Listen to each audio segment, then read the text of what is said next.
नमस्कार, डी24 speed news channel तुम्ही पाहू शकता। सर्वसामान्य जनतेच्या न्याय हक्कासाठी लढा देणारे राहुल भाऊ पवार यांच्या वाढदिवसानिमित्त गावकरी मोठ्या संख्येने उपस्थित।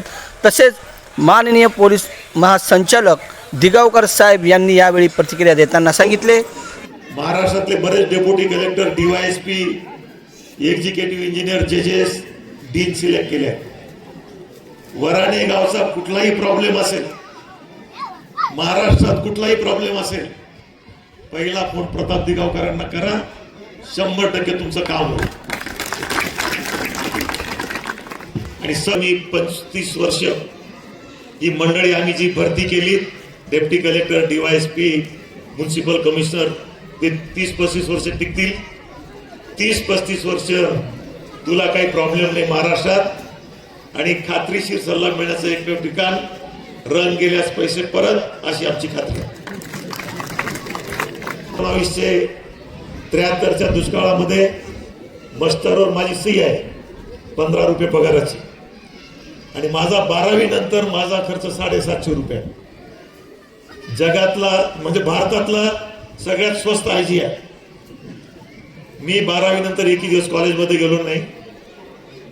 MBBS ऍडमिशन मिळालं नाही, मला BJ मेडिकलला जायचं होतं, म्हणून शेती केली आणि उस्मानियाचं BA एका वर्षात करून आम्ही इकडे आलो। नाही तर तुमच्या बरोबरच मी कुठं जरी, जहां सर झुके वही मंदिर है, जहां सर झुके वही मंदिर है, जहां नदी पानी में समाये वही समंदर है। जीवन के महाभारत में बहुत जंग है, लेकिन जो हर युद्ध जीतता है वही सिकंदर होता है, वही सिकंदर होता है। माझ्या तर कल्पनेच्या बाहेर होते, आणि म्हणून मी त्याला इतकं कौतुक तर मला फार वाटतं राहुलचं। कारण राहुलच्या पहिल्या भेटीपासून आजच्या भेटीपर्यंत मी बघते। आज राहुल जेव्हा मला प्रथम भेटला तेव्हा राहुलने सांगितलं की मॅडम मी इंजिनिअरिंगचा अभ्यास करतो, आणि आज तो राहुल त्याच वेळी मला सांगत होता की वीटभट्टीचा व्यवसाय पण माझा आहे। आणि सर्वांनी तुम्ही त्यांचा लहानपणापासून त्याने जे जे प्रयत्न केले, जे कष्ट केली, जे मेहनत केली, त्याचं सर्वांनी आपण वर्णन ऐकलेलंच आहे। तर राहुलच्या बाबतीत जर सांगायचं झालं तर त्यावेळेस तर राहुल प्रत्येक वेळी पोलीस स्टेशनला येऊन किंवा कार्यालयात येऊन कोणाच्या पण अडीअडचणी असेल तर तिथे धावत होता, त्याच्याकडे खिशात पैसे असो किंवा नसो। तर मला हे आश्चर्य वाटायचं की हा राहुल एवढ्या लोकांसाठी आज ह्या गावाला, आज त्या गावाला येतो, म्हणून कार्यालयात इतक्या तासात येतो, हे कसं करत असेल।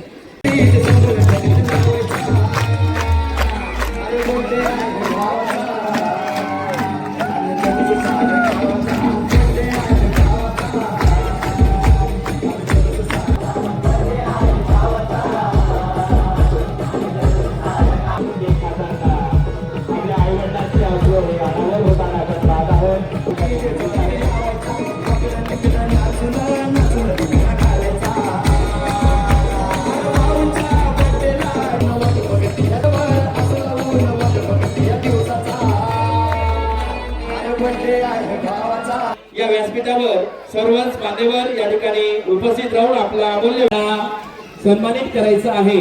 काही वेळात ती राखीव वेळ आपण ठेवलेली आहे।